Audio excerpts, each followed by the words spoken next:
ಗಮನ ಬೇರೆಡೆ ಸೆಳೆದು ಅಡಿಕೆ ವ್ಯಾಪಾರಿಯ ಕಾರಲ್ಲಿದ್ದ 1 ಕೋಟಿ ರೂಪಾಯಿ ಹಣ ಕಳವು ಮಾಡಿದ್ದ 4 ಆರೋಪಿಗಳನ್ನು ಬೆಂಗಳೂರಿನ ಉಪ್ಪರಪೇಟೆ ಠಾಣಾ ಪೊಲೀಸರು ಬಂಧಿಸಿದ್ದಾರೆ. ಸ್ವಾಮಿ, ಅನುಪಮ, ಪವನ್ ಹಾಗೂ ಕಾರ್ತಿಕ್ ಬಂಧಿತ ಆರೋಪಿಗಳಾಗಿದ್ದಾರೆ. ಚಿತ್ರದುರ್ಗ ಜಿಲ್ಲೆಯ ಭೀಮಸಮುದ್ರದ ಮೂಲದ ಉಮೇಶ್ ವಿವಿಧ ಜಿಲ್ಲೆಗಳ ರೈತರಿಂದ ಅಡಿಕೆ ಖರೀದಿಸಿ ಹೊರ ರಾಜ್ಯಗಳಿಗೆ ರಫ್ತು ಮಾಡುವ ಕೆಲಸ ಮಾಡುತ್ತಿದ್ದರು. ಅಕ್ಟೋಬರ್ 7ರಂದು ಬೆಂಗಳೂರಿಗೆ ಬಂದಿದ್ದ ಉಮೇಶ್ ಕಾರಿನಲ್ಲಿದ್ದ 1 ಕೋಟಿ ರೂಪಾಯಿ ಕಳ್ಳತನವಾಗಿತ್ತು.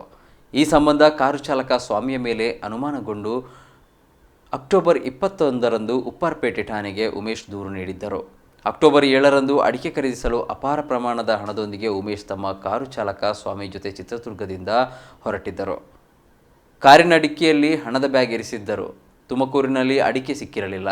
ಆದ್ದರಿಂದ ಬೆಂಗಳೂರಿನ ಚಂದ್ರ ಲೇಔಟ್ನ ಪಿಜಿಯಲ್ಲಿದ್ದ ಮಗಳನ್ನು ಮಾತನಾಡಿಸಿಕೊಂಡು ಹೋಗೋಣವೆಂದು ಬೆಂಗಳೂರಿಗೆ ಬಂದಿದ್ದರು. ಅಪರಾಹ್ನ 2 ಗಂಟೆಗೆ ಗಾಂಧಿನಗರದ ಕಾಳಿದಾಸ ರಸ್ತೆಯಲ್ಲಿರುವ ಗಿರಿಯಾಸ್ ಬಳಿ ಕಾರು ನಿಲ್ಲಿಸಿದ ಉಮೇಶ್ ಹಾಗೂ ಸ್ವಾಮಿ ಸಮೀಪದಲ್ಲಿದ್ದ ಹೋಟೆಲ್ನಲ್ಲಿ ಊಟ ಮಾಡಿಕೊಂಡು ಬಂದು ಚಂದ್ರ ಲೇಔಟ್ಗೆ ತೆರಳಿ ಮಗಳನ್ನು ಮಾತಾಡಿಸಿಕೊಂಡು ಚಿತ್ರದುರ್ಗಕ್ಕೆ ಹೊರಟಿದ್ದರು. ನಂತರ ಚಹಾ ಕುಡಿಯಲು ಚಾಲಕ ಸ್ವಾಮಿ ಡಾಬಾಸ್ಪೇಟೆ ಬಳಿ ಕೆಲ ನಿಮಿಷ ಕಾರು ನಿಲ್ಲಿಸಿದ್ದ. ಬಳಿಕ ಇಬ್ಬರೂ ಸಹ ಕಾರಿನಲ್ಲಿ ಭೀಮಸಮುದ್ರಕ್ಕೆ ಹೋಗಿ ನೋಡಿದಾಗ ಹಣದ ಬ್ಯಾಗ್ ನಾಪತ್ತೆಯಾಗಿತ್ತು. ಸಾಕಷ್ಟು ಹುಡುಕಾಟದ ನಂತರವೂ ಬ್ಯಾಗ್ ಸಿಗದಿದ್ದಾಗ ತಮ್ಮ ಸ್ನೇಹಿತನೊಂದಿಗೆ ಚರ್ಚಿಸಿದ ಬಳಿಕ ಉಪ್ಪರಪೇಟೆ ಠಾಣೆಗೆ ಬಂದು ಉಮೇಶ್ ದೂರು ನೀಡಿದ್ದರು. ದೂರಿನ ಮೇರೆಗೆ ಪ್ರಕರಣ ದಾಖಲಿಸಿಕೊಂಡ ಪೊಲೀಸರು ಉಮೇಶ್ ಕಾರು ಡ್ರೈವರ್ ಸ್ವಾಮಿಯನ್ನ ವಶಕ್ಕೆ ಪಡೆದು ವಿಚಾರಣೆ ನಡೆಸಿದಾಗ ಆರೋಪಿಗಳ ಸಂಚು ರೂಪಿಸಿ ನಗರದ ಹೊರವಲಯದಲ್ಲಿ ಕಳ್ಳತನ ಮಾಡಿರುವುದು ತಿಳಿದುಬಂದಿದೆ. ಸದ್ಯ 4 ಆರೋಪಿಗಳನ್ನು ಪೊಲೀಸರು ಬಂಧಿಸಿದ್ದಾರೆ.